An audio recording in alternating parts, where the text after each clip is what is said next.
What I wanted to do as a director and as an editor was to give the waking up sequence a real sense of anticipation and tension and maybe a little bit of dread. I wanted to try and capture the idea that if you've gone out and you've necked half a bottle of tequila and had 15 pints and you lie down on a park bench, you kind of expect to wake up on a park bench.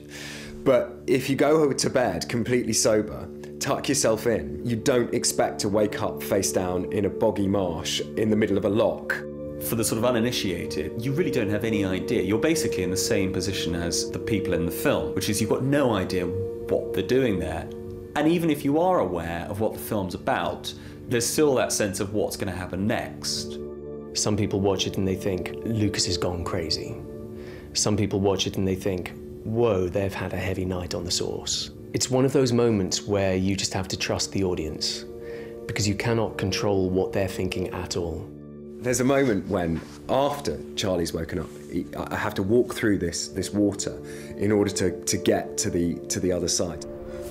And I put my feet in the water and let out this kind of incredible gasp, you know, and it's absolutely real. It was so incredibly cold, and I'm shivering really hard, and I'm covered in goosebumps, and there was no acting required on that. We really had very short windows in which to shoot, because otherwise it was unreasonable for the actors, to be out in that amount of cold for that amount of time. It was so cold that the actors could only realistically be out of their dressing gowns and their sort of coats and what have you for 15 seconds at a time. So we really had to be very quick and quite precise about what we shot. For the whole shoot, I was really sick. Action, Ollie. I heard a great thing once which said a sort of tired, exhausted actor cannot lie. It was more about just trying to get through.